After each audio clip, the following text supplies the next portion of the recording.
Temmuz ayı çizgi roman ve manga alışverişime hoş geldiniz. Temmuz ayında kitaplığıma eklediklerimi göstereceğim size hem de ikinci kez. İlk videoda bir takım teknik aksaklıklar olduğundan mütevellit videoyu ikinci kez çekiyorum ama hiç problem değil. Neden? Şu an bunu izliyorsun. Demek ki hallettik. Ben Saadet ve bu kanalda biraz takılıyorum. Hazırsan başlayalım. Bu arada videoda hiçbir reklam sponsorluk yoktur arkadaşlar. Sadece gelen bazen hediye çizgi romanlar oluyor. Yayın evleri tanıtım için gönderiyor. Onlardan bir tanesi bu videoda yer alacak. Bunları zaten özellikle belirtiyorum. Hatta ilk onu göstereyim sizlere. Arka Bahçe'den Zetanna'nın yeni çizgi romanı çıktı. İlk Zetanna çizgi romanı Arka Bahçe'den çıktı. Mariko Tamaki ve Javier Rodriguez'in işi arkadaşlar. Çizimleri hiç fena değil. Ben çizgi romanı okudum. Çünkü neden biliyor musunuz? Sizlerin oylarıyla Sekans Komik Sinema Kulübü'nde de bu ay bu çizgi roman seçildi. Çizimleri de gayet keyifli. Masa üstünde size onu da göstereceğim. Fakat onun dışındaki her şeyi ben kendim aldım. Videoya neden satın aldığım ücretlerin tamamını yazmıyorum. Bunu da hemen size şöyle söyleyeyim. Şu kadarlık alışveriş yaptım bana çok hoş gelmiyor. Mesela Japonya'ya gitseydim ve orada belirli bir meblağla neler aldığımı gösterseydim bu farklı olurdu. Fakat zaten Türkiye'de yaşıyorum. Yani hepimiz aynı fiyatı ödeyeceğiz. Yani bunun sizin için bir kıstas olduğunu ben inanmıyorum, düşünmüyorum. Bu yüzden de bana başlığa kocaman fiyatlar yazmak samimi gelmiyor. Keza biliyorsunuz ki okuma kültürü açısından ikinci el alışverişleri oldukça destekliyorum ben arkadaşlar. Hani dolap, gardırop gibi reklam değil. İkinci el uygulamalara bakarak eski bazı çizgi romanları ucuza bulabilirsiniz ama çoğunlukla kara borsa ciltlerde oluyor mu orada?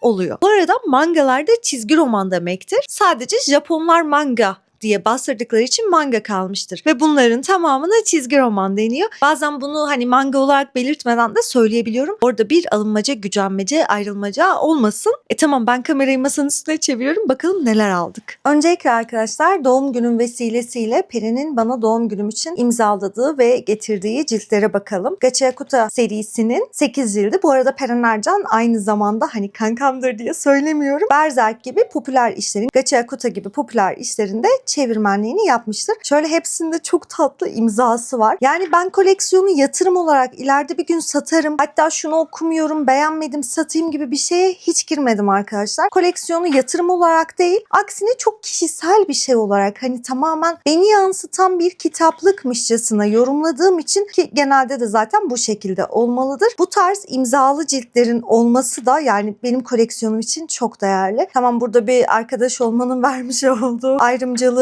yaşıyor olabilirim ama bu olamaz anlamına gelmiyor bence. Seriyi de zaten siz bayağı öneriyordunuz. Ben ne animesini izledim ne mangasını izledim. İmzalarımı da gösterdim. Hemen birinci ciltten bakalım o zaman. Bu serinin çizimleri nasılmış? Yani animesini çok seviyorlar biliyorum. Bu arada çizimler de hani detaylı gözüküyor bence. Hani klasik manga çizimleri vardır ya sadece çok basit yuvarlak yüzlerden oluşan değil de her ne kadar bir Berserk olmasa da bu serinin çizimleri de çok hoşuma gitti benim baktığımda. Şu şekilde ilk ciltten size de göstermiş oldum. Bu arada kapak tasarımına bakmamıştım. Kapak tasarımı da şu şekilde. Hani çok böyle ekstrem daydak gibi bir durum yok tabii burada. Peren Bez kankama da çok teşekkür ediyorum. Çok mutlu etti beni. Arkadaşlar alışverişlerimin bir kısmını BKM'den yaptım. Bir kısmını Prestige çizgi romandan yaptım. Yani varyanttan yaptım. Uğur'dan yaptım daha doğrusu. Ama bu alışverişimde hiç ikinci el yok. Şu seriyi aldım. Çünkü neden olmasın? Artık ben korku türünde içeriklerde tüketebildiğime göre hani mangalarda da zaten Junji Ito tarzı okuyordum ama daha ciddi hikaye kuran, bir şeyleri ciddi anlamda anlatan hikayelerde okumak istiyorum. Gannibal'ın ilk 5 cildini aldım. BKM'de deli indirim vardı. Bu tarz durumları genelde ben Instagram'da paylaşıyorum kendi arkadaşlar. İndirim var bakın isterseniz ilgilisine duyurulur gibisinden. Instagram'dan da beni takip etmiyorsanız bu yüzden takip edebilirsiniz. Manganın birinci cildinin çizimlerine bakarken videoya da like atabilirsin. Bu beni çok mutlu eder. Abone değilsen abone olabilirsin. Yorumlarda da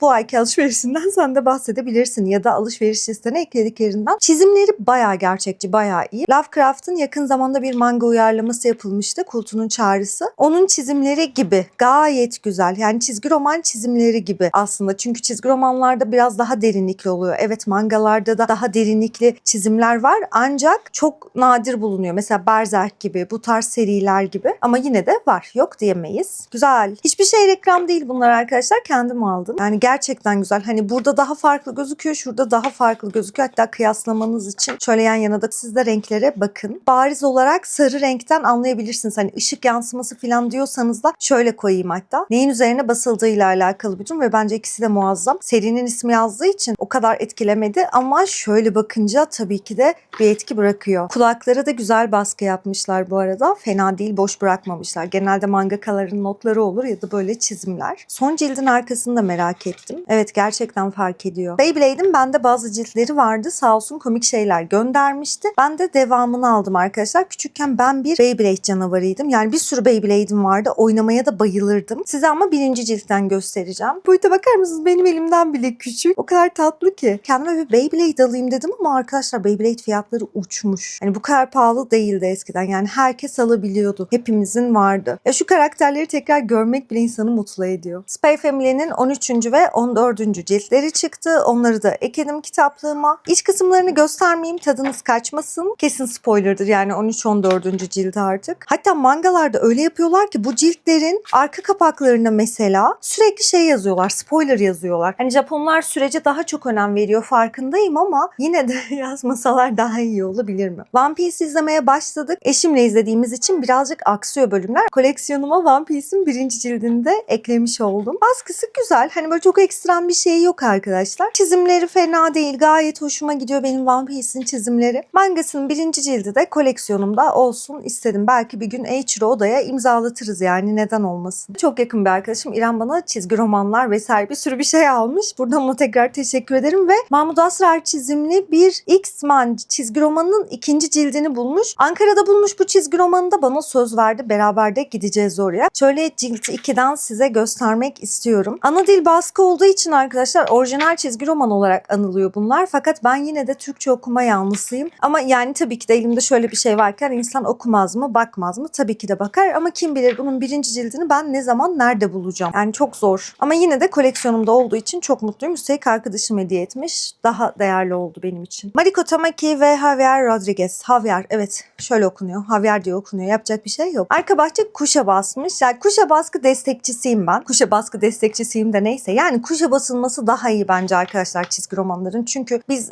romandan ziyade daha renkli, canlı, hani böyle içimizi fıkır fıkır edecek şeyler okumak istediğimiz için şu çizimler daha güzel gözüküyor. Bu arada Zetanna'nın hani daha güzel çizilmiş çizgi romanları var zaten. Bu da farklılık, çeşitlilik olmuş. Tabii ki de orijinine biraz daha farklı yaklaşıyor. Hani birebir bildiğimizden farklı bir yerden yaklaşıyor ama bu kötü değil. Gayet iyi, okunur. Ben çok keyif aldım. Ayrıca kulüp içeriğimiz olduğu için de kulüpte seçiyor olmanız beni daha da mutlu ediyor. Günceli takip etmek de önemli çünkü. Kulüp yayınımıza bekleriz Zetanna'yı merak ediyorsanız. Batman Deadpool fasiküllerin 1. sayılarında Catwoman olanları ben almıştım. Hem DC tarafında hem Marvel tarafında. Zaten kitaplığımın üstüne yapıştırmıştım. Arka tarafta onu ben otururken görüyorsunuzdur. Burada mesela DC tarafında Batman'in gözünden anlatıyor olayları. Aynı şekilde Deadpool tarafından baktığımızda ise Deadpool anlatıyor. Yani şuradan anlayabilirsiniz kimin anlattığını ya da sol üstteki etiketten anlayabilirsiniz. Çizimleri ben çok beğeniyorum. Çünkü ben çizeri de beğeniyorum zaten. Beğenmediğim tabii ki de bir sürü çizer var ama beğendiklerimin işlerini bu şekilde takip etmeyi de seviyorum. Bu arada fasiküllerle ilgili şunu da söylemek istiyorum. Ben fasikülleri biraz daha poster mantığıyla topluyorum. Yani bir fasikülün 1. sayısından hikayeyi takip etmek Türkiye'de çok zor. Yurt dışında olsaydınız evet bu anlaşılabilirdi. Haftalık al gazete bayiden hani o şekilde düşünün ve devam edin, okuyun. Ama bizim ülkemiz daha böyle toplanmış şekilde okumak daha mantıklı. Fasikülleri dediğim gibi tamamen poster mantığıyla hani ayrıyetten sevdiğim karakterleri alıyorum. Mesela Catwoman gibi. Bir diğer alışverişimde Absolute Green Lantern'ı aldım. Hatta videodan sonra okumak da istiyorum en azından bu gece. Çünkü Jeff Johns'un yazmış olduğu Lantern serisini artık bitirdim. Hazır Lantern dizisi de geliyorken Absolute tarafında okumak istiyorum. Zaten Absolute Universe'u ben acayip destekliyorum arkadaşlar. YouTube kanalımdaki videolardan da anlayacaksınızdır. Scott Snyder özelinde bir şey olmaktan ziyade DC'nin bu tarz aslında çok yüzeysel gözüken ama derinleşebilecek konuyu böyle nicelikli bir şekilde işlemesi benim acayip hoşuma gidiyor. Biraz varyant kapaklara bakalım. Merak ediyorum çünkü. Yapı Kredi'de yakın zamanda sanıyorum ki Superman ve Wonder Woman'ın Absolute tarafının ciltlerini basacak. Zaten Yapı Kredi bastı mı ikişer ikişer çıkartıp piyasaya salıyor. Hikayeyi bayağı merak ediyorum. Nedeni bence arka kapakta oldukça net. Lantern dizisi gelsin. Belki sizinle Lantern üzerine de konuşmalar yaparız. Jeff Jones serisini okurken şunu fark ettim. Bu gördüğünüz Infinity Crisis hikayesi Jeff Jones serisinin ortalarında bir yerde geçiyor. Zaten seri birçok şeyi kapsıyor. Yeni 52 ile başlıyor da gidiyor da gidiyor. Şimdi size spoiler vermeyeyim. Keşke kuşa baskı olsa tabii ki de. Her her zaman hikayenin, çizimlerin kendini gösterebilmesi için kuş olmanın çok daha önemli olduğunu vurguluyorum. Öyle olduğunu da gerçekten düşünüyorum. Ama tabii ki de bu da okuma kültürü açısından fena değil yani. En azından basılıyor da okuyoruz diyeceğimiz bir noktada olduğumuz için yapacak pek de bir şey yok. Arka bahçe seri basıyor. O gayet hoşuma gidiyor bu arada. Gerçekten adamlar hani arka arkaya çeşitlilik yapıyorlar. Hani senin hoşuna gider veya hikaye gitmez. Ama onlar yine de basıyorlar. Bazılarında da böyle hamur basabiliyorlar birinci hamur. Bu da benim çok rahatsız etmiyor kokmadığı sürece çizgi romanlar. Ki şu anda son çıkan ciltlerinde de ben pek bir koku alamadım açıkçası. Zaten öyle bir durum olduğunda size söylüyorum. Zeterna'da hiç yok mesela. Biliyorsunuz hani hediye gönderildi gönderilmedi olayından ziyade ben size hani burada daha nitelikli, nicelikli bir şekilde bir iz bırakarak hikayeyi anlatmak istiyorum. Bu hikaye çok aradaki bir olayı anlatıyor. Şu ana etkisi olan ama şu anı çok fazla etkileyen bir hikaye değil. Ama yine de etkisi olan bir hikaye. Online'dan okumuştum. Size de önerimdir. Keyifli akıyordu. Tabii ben tekrar okuyacağım çünkü hikayenin tamamını okumamıştım. Mesela 2-3 sayı okumuştum öyle düşünün. Şunun Allah aşkına şunun gerçekten hardcover böyle özel baskılı. Bu özel edisyon diyor ama normal şey edisyon arkadaşlar anladınız. Hani gerçekten hardcover özel edisyonu bana nasip olur mu ya? O kadar istiyorum ki bunun sebebi de katıl üyelerim bilir. Ben Jock'un çizgisini çok seviyorum. Yani Scott Snyder'la alakasından ziyade Jock'un çizgileri bana çok olgun geliyor. Hatta koleksiyonuma eklediğim ilk artbook Jock'un kendisinin artbook'u. Yani şöyle düşünün Instagram'dan böyle mesaj atıyorum. Cevap veriyor. Sohbet edebiliyorum kendisiyle. Çünkü kendisinin işlerini cidden beğeniyorum. Hani hayranlıksa evet ben şu çizgiye hayranlık duyuyorum. Yarasaların şu şekilde dökülüşüne, yanlardan da bu şekilde yükselişine hayranlık duyuyorum. Batman'in arka planındaki karanlık aurayı yansıtan bu dalgalanmayı evet ben seviyorum ve bunu genellikle kim yapıyor? Jock yapıyor. Yani Jock bu işleri çok güzel yapıyor. Emeğine sağlık. Sırf koleksiyonumda olsun, gözüm görsün, arada elime alayım, kurcalayayım diye aldım bu arada. Aslında istediğim tabii ki de bunun hardcover o güzel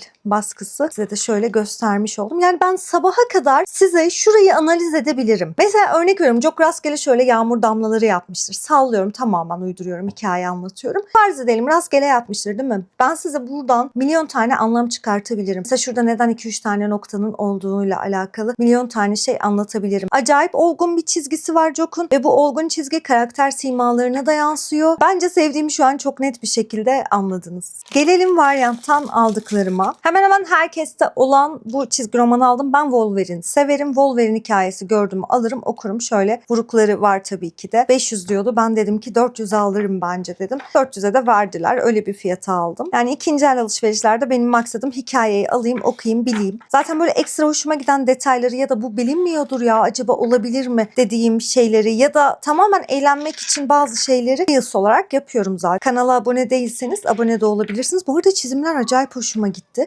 Bakalım çizer kimmiş? Acaba ben bu çizerden başka hikayeler okumuş muydum? Çünkü ismi tanıdık geliyor ama tanıdık geliyor sadece. Hani bir anım varmış gibi hatırlamıyorum. Çizerin çizgisini neye benzettim biliyor musunuz hatta? Flanör'ün çıkarttığı Matteo serisi var ya birinci dönem, ikinci dönem, üçüncü dönem. Umarım doğru telaffuz etmişimdir burada. Oradaki çizgiye benzettim. Bu kapağı aldım arkadaşlar. Neden aldım? Aldım işte. Bende de 2 tane var zaten. Muhtemelen arkadaşlarımdan birine hediye ederim. Ama asıl aldığım için mutlu olduğum çizgi romanları göstereceğim size. Bu arada o X-Men'i aldım diye sağ olsun. Variant da bana şunu gönderdi. Avengers'a saldırı tam benlik bir şey. Hem Attack on Titan temasına uygun en sevdiğim animelerden birisi. Hem de çizgi roman konseptiyle ilgilenen birisi olarak tam gönderilecek adamdı. Bu duyurulduğu sayı bu arada. Yılına bakalım kaçmış. 2016 diyor ya. Benim çizgi romanın Ç'sine ilgim yoktu o zamanlar öyle söyleyeyim. Şu anda sanıyorum ki Moon Knight'ın baskısı yok. Bu fasikülde zaten bende yoktu. Moon Knight karakterini acayip seviyorum. Şu anda 6 cilt var. 3-3 olarak 2 seri şeklinde Marmara çizgi bastı. Bahsettiğim hiçbir şey de reklam değil. Moon Knight'ın dizisi de bayağı başarılı, iyi. Öneriyorum kesinlikle size. Çizgi romanlarını da gönül rahatlığıyla öneriyorum. Çok keyif alırsınız. Çünkü hani deli birinin kafasının içini görmeyi hangimiz sevmiyoruz ki? Çok karmaşık oluyor. Bazen anlam bütünlüğünde bir bozulma yaşıyoruz ama yine de okutuyor. Anti-Venom ve Venom Carnage çizgi romanları bende yoktu. Şansıma satıyordu o sırada. Çok uygun rakamlara aldım bunları da söylediğim gibi. Hikayenin ne anlattığı hakkında hiçbir fikrim yok ama bu fasikül tarzı ciltler, yani bu bir cilt değil ama kalınca bir fasikül. Böyle oku bitir. Hani çok hızlı zaten akıyor hikaye. Çizimler de çok bilindik, çok tanıdık, aşina olduğumuz çizimler zaten. Arka kapağındaki detaylar hoşuma gitti. Güzel. Yani bunları okurken bir yarım saat harcarsınız muhtemelen. Hani serinin neresinde okunuyor, neresinde okunması lazım? Bunların devam var mıdır, yok mudur olur bilmiyorum. Tamamen hani bu şekilde de okunabileceğinden emin olduktan sonra aldım. Hoşuma giderse devam edeceğim. Hoşuma gitmezse devam etmeyeceğim. Bu çizimler kimi hatırlattı biliyor musunuz bana? Ghost Rider'ın bir çizgi romanı vardı. Yine Prestige basmıştı. O çizerin çizgisine benzettim. Hatta biz bunu kulüp içerisinde seçmiştik. Kulüp yayınında da okuyup incelemiştik. Bazı noktalarda AI gibi duruyor demiştim. Ama bazı noktalarda da bayağı iyi olduğunu söylemiştik. Şu anda da kitaplıktan o çizgi romanı bulmaya çalışıyorum. One shot bir hikayeydi. Lanetlenmeye giden yoldu galiba. Fasikül olarak da basmışlardı. Bir kadın çizimi var. Onu çok benzetmiştim. Belki kıyaslayabilirsiniz. Ya tabii ki de çizer çok seviliyor. Çok ünlü, çok beğeniliyor. Bazı çizimleri gerçekten benim de hoşuma gidiyor. Bu arada aynı çizermiş. Şöyle de göstereyim size. Artık hani çizgisinden çizerlerin isimlerini tam bazen hatırlayamasam da tanıyabiliyorum. Fakat